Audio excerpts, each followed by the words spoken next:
Okay, so spot on, listeners and viewers. I told you I brought in the expert, Dr. David Jernigan. He's a PhD professor at the Department of Health, Law, Policy, and Management, and assistant dean for practice at Boston University. But he has written and worked on alcohol policy for more than 35 years.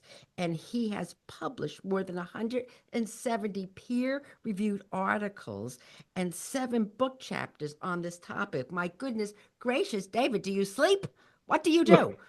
My gosh. All right. So listen, David, the name of this episode is basically alcohol. Did we get it all wrong? And did we get it all wrong? Tell me. Yes, we got it all wrong. We got the answer we wanted and not the answer that science provides us. Right. In 1991, Morley Safer got on 60 Minutes, talked about the French paradox, said you could protect yourself from heart disease by drinking red wine. Red wine sales went up 40% in the month after that broadcast. Uh, Fast forward, what, 35 years, 34 years later, and we know a whole lot more. What we know at this point is there are many reasons that people may decide to drink. Your health should never be one of them. There is growing scientific consensus that any amount of alcohol is going to um, increase your risk for various health consequences. Obviously, they get worse the more you drink, but even at low levels, for things like breast cancer, there's no safe level of consumption. Now, I like to say there's no safe level of driving a car either. Once you get behind the wheel, you increase your odds of being in an accident. Uh, so we make risk calculations all the time in our lives, but what's important is that we have accurate information with which to make those calculations. And that's been the big problem with alcohol over the years is we don't have accurate information about it. Okay, can You we look at, yeah, go I was ahead. gonna say, can we go back to that study in the 1990s? Because what did that it told us the French paradox that they were, drinking red wine, even though they were having, high cheese intake, which is high in hard unhealthy saturated fat. But what did that research tell us? And what did they could have been the problem with that research? Oh, there were so many problems, and it wasn't just with what motivated Morley Safer to talk about it. What motivated him to talk about it was what at the time was called the French paradox, Okay. which is, hey, French people have much lower levels of heart disease, and yet they do all these unhealthy things like eat a lot of cheese and butter and all that stuff. Well, it turns out the French do a lot of other healthy things too, besides drinking wine. They exercise more, they eat a whole lot less, they eat more fresh fruits and vegetables. Uh, so there were a lot of what we call confounders in that mix. What followed that report was basically 3 decades of studies. The earlier studies consistently found similar findings, what we call a J shaped curve. That if you look at the mortality curve, the abstainers were slightly less healthy than the moderate drinkers, and then the most unhealthy were the heaviest drinkers. Well, that J shaped curve has disappeared in the latest studies, partly for two main reasons. The first is that abstainer category. Turns out a lot of those early studies asked people, do you drink? People answered no. Well, a lot of the people answering no had quit drinking because of their health. When you got rid of what we call the sick quitters, then that abstainer category starts looking a whole lot healthier. And the second problem with that literature was, again, the ongoing issue of confounding. Turns out people who don't drink are also much more likely to be poor, have less access to health care, etc. When you start including all these things in the models, the J-shaped curve fades into oblivion. Um, And then there's a whole new category of study called Mendelian randomization studies. And these don't rely on people's self-reports. They take hundreds of thousands of people and group them by their genetic makeup as to whether they are genetically predisposed to abstain, drink lightly, or drink heavily.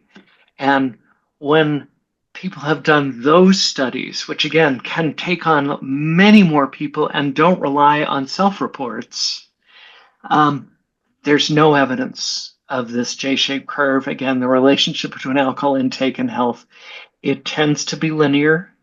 The most recent report from the federal government, which was done by some of my most illustrious colleagues in global alcohol epidemiology, found that that risk really starts to climb at an average of 1 drink a day.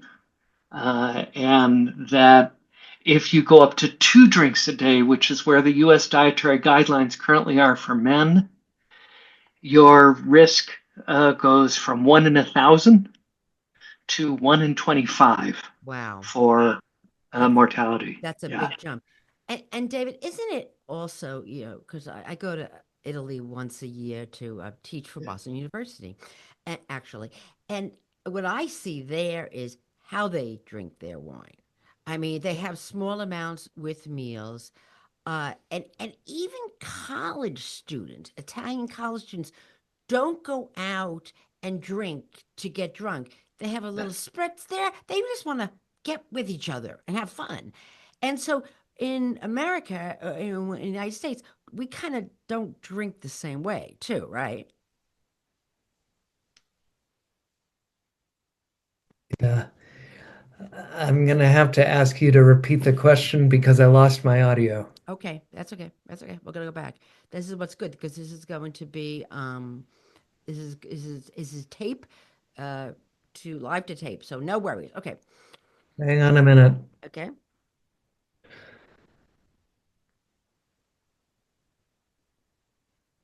Okay. Okay, you be okay? Yeah, I'm sorry. Can you repeat the question? Sure, sure, I'll do it. Okay, David. So, isn't it true though? I mean, I go to have the pleasure of going to Italy, once a year for a month to teach BU students. Yay, me! And I notice when I'm over there and in Europe, it's how they drink their wine. They have like wine with meals, and it's not these big tumblers that I see in the United States. It's like a normal size glass of wine. And also, the Italian college students, they're not going out and getting drunk at night. They maybe have a little spritz, and they just want to be with each other. So isn't it the way we drink here in the Yes. States versus how other countries may consume alcohol? Absolutely. And particularly compared to Italy, Italy's an outlier here. There is so much social distaste for intoxication in Italy. It is just totally uncool to get intoxicated from alcohol. So that is a very powerful cultural guardrail Mhm. for the Italians. Uh, it is sometimes wishful thinking in the US. Oh, well, we'll just make alcohol as available as it is in Italy, and overnight we'll all become Italian and we'll get rid of all our alcohol problems. Unfortunately, our cultural heritage is much more connected to Europe, Northern Europe. We drink like the British, the Germans, and God help us all, the Scandinavians. Right. Right, right. And I just want to tell you, David, I mean, you know this, but I'm Italian, so there you go. I'm so proud of that. And but that's true. I am in Italy, you never see anybody drunk. It just Yeah. is unheard of. And now that's interesting. When I go this year again in the summer, I'm going to make sure I'm watching that. So, in the past, medically, we said, okay, but isn't it true that the alcohol that's in either wine or beer or distilled liquors, doesn't that increase the good HDL cholesterol? So Yeah. where does that all fit in? Yeah, and there's studies that have certainly found that. The problem is when we do the right adjustments on the cohort studies, the longitudinal observational studies, if that's in the picture and it's doing something good, we don't find it Okay. at the population level. It's plausible. if that effect were actually real, but it doesn't look like that effect is actually real. Right. Okay. So, recently this US surgeon just came out and published this advisory about alcohol consumption and increased cancer risk. So, can you talk a little bit about that? Because that was really eye-opening. And I think, you've been talking about this for 100 years with all your articles and everything. But I think this brought it to the forefront where definitely in the news and to a lot of health people saying, wait a minute. So tell me what that was all about. Did you have anything to do with that? Talk about Mr. Policy over here, or I should say Dr. Policy. I can claim no personal credit for that. I can say, though, that I and my colleagues over the past, I would say, 5 to 8 years have really been trying to bring the research that's there about alcohol and cancer into the foreground. Mhm. It was 1988 when the International Agency for Research on Cancer, which is the arm of the World Health Organization that deals with cancer, that's when they first declared alcohol a carcinogen. Hmm. So we've known this for a long time. But again, science is all about reputation. And the support for that contention has gotten stronger and stronger. At this point, the estimate is about 741,000 cancer cases worldwide per year are caused by alcohol use. Wow. Yeah. In the US, it's responsible for about 5.6% of all cases, about 4% of the deaths. And it gets worse for particular causes of cancer. For female breast cancer cases, it's about 15% caused by alcohol use, and a third of those are at less than a drink and a half a day. Wow. So, And I know, like what you were saying, and we can't say that wine is better. People say, "Oh, but I don't drink hard liquor or I don't drink beer. I just drink wine." But you're saying that doesn't matter. no, no, it's the alcohol. It's the It alcohol. is the alcohol and beer, wine, distilled spirits, alcoholic seltzers. They all have alcohol in them, and alcohol itself is a carcinogen. And then as your body metabolizes it, it turns into something called acetaldehyde, which is also a carcinogen. Wow. Okay, so we got cancer.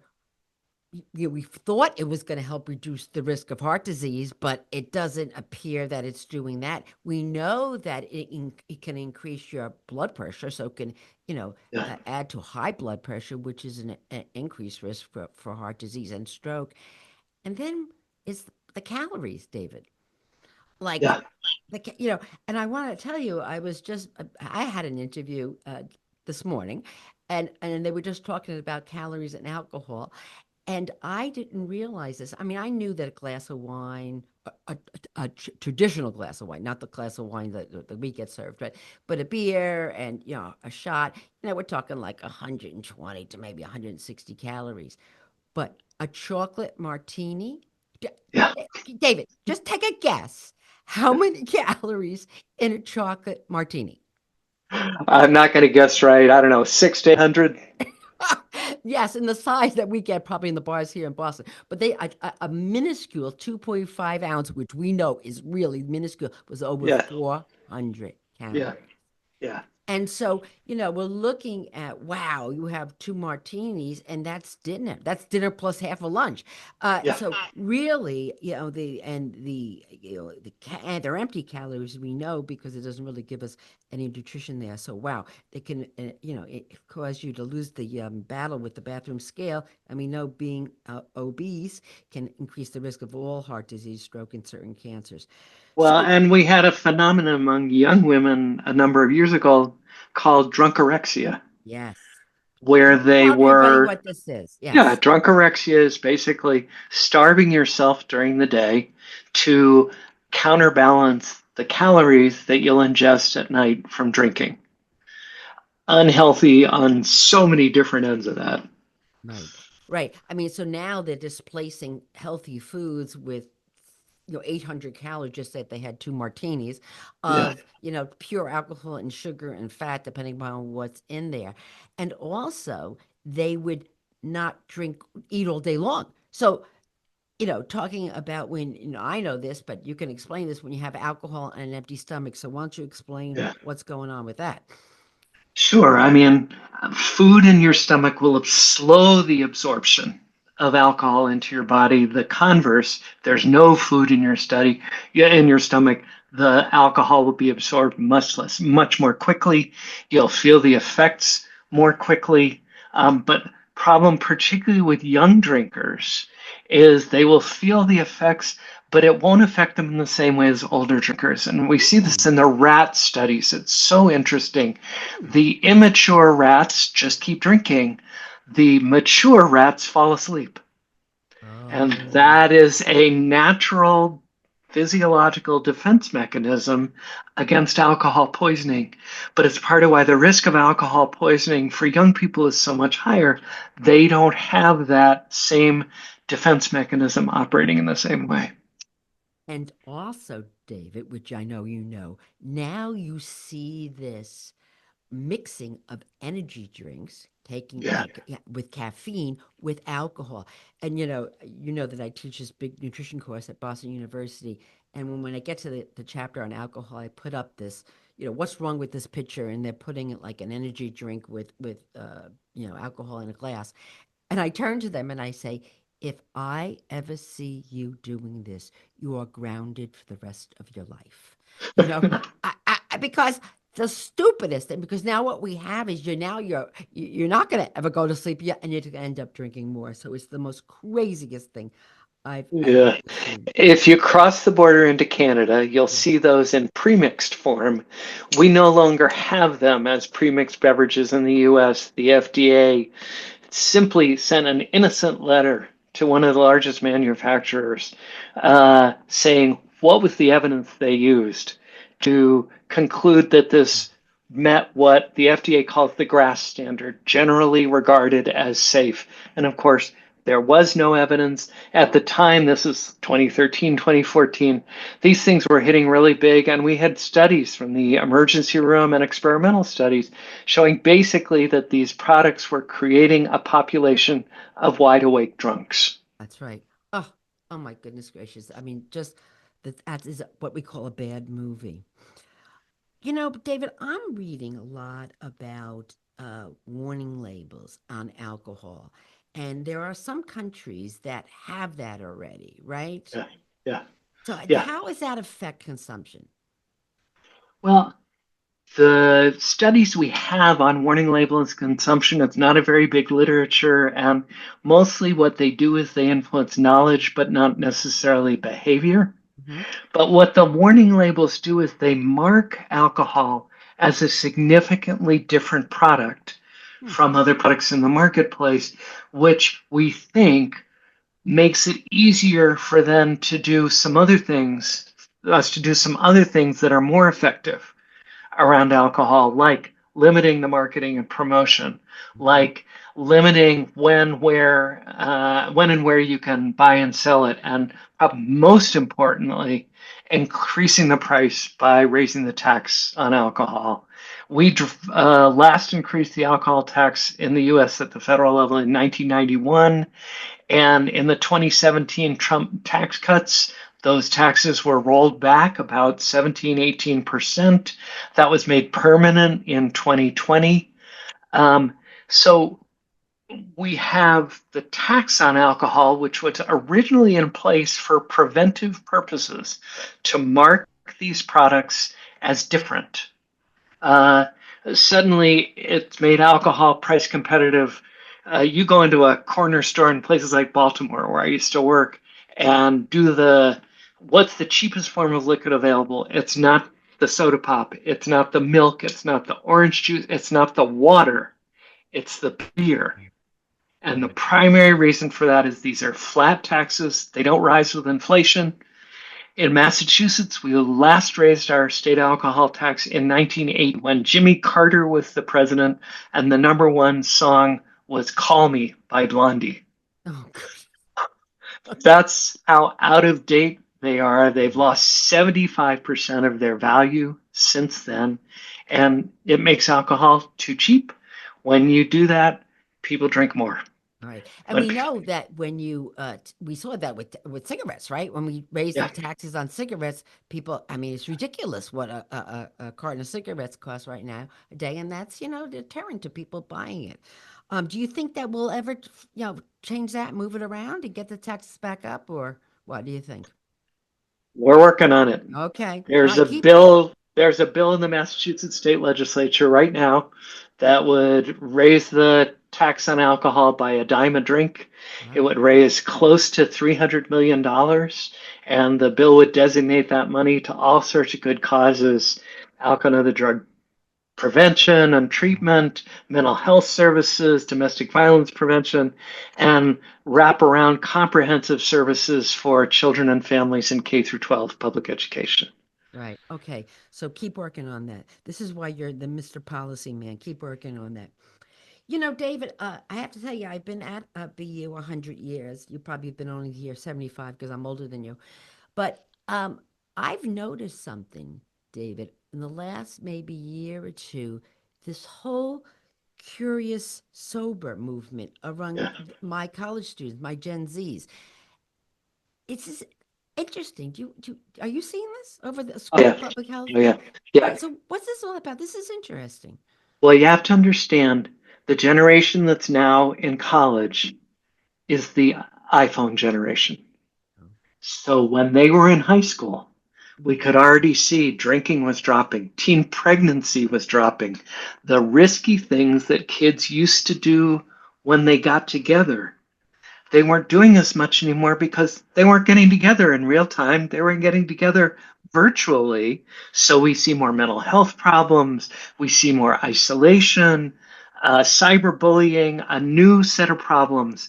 So you bring that generation to college, and we've always known it's the kids who drank a lot in high school who are the problem college drinkers. And you just don't have the same population hitting college.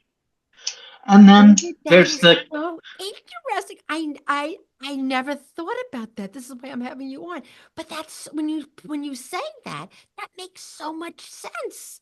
That makes yeah, so much sense. And we also know that when the earlier you start drinking, right? Like yes, yeah, 13, 14, and 15, the yeah, more likely you're going to have a problem as an adult, correct? right, right. And these kids are tending to hit alcohol somewhat later in life.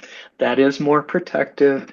I mean, the other thing is these things do go in waves, Right. and kids don't want to do what their parents did. And the problem we have right now is with the millennials. This is a group that was drinking heavily in high school, and they are moving through, and they're kind of a bubble moving through, and we're watching them move through. This is where you're getting the mommy juice generation, the wine moms, and we're seeing it. We're seeing it in terms of rising cases of alcoholic liver cirrhosis in that age group. So again, it's generational. And the issue there is we need to put the guardrails in place so that people are protected no matter what generation they're in. And this is where we come back to the labeling and the warning labels. Absolutely, we know a whole lot from tobacco about what makes a good warning label. And we currently have a warning label on alcoholic beverages. It violates everything we know. It warns about multiple things. It's vague. It's in tiny print. When it came out in 1991, I said to the press, Congress passed a warning label, not an eye test. And it's got what I call the 5 dirty words on the end: and may cause health problems, which tells you nothing, but they were Right. added in the back room by the alcohol industry to protect themselves from product liability suits decades into the future. Yeah. So, There's do, a difference between the word may and can. yes, Yeah. yes, or does. Right. Even right. Oh, Yeah. golly. So, the warning label, getting an effective warning label would be good, but also you look at, you go to the grocery store and you buy breakfast cereal, Mhm. and you get all this nutritional information on the sides. You get serving size, you get protein, calories, everything else. You look at an alcoholic beverage, you get none of that. And this is consumers have a right to basic information so they can make decisions about what they put in their bodies. And they don't have access to that basis information. I mean, some of the things that go in wine to stabilize the grapes, you wouldn't want to know, and it's not going to look great on a wine label. Right. But so far, the industry has blocked ingredient labeling.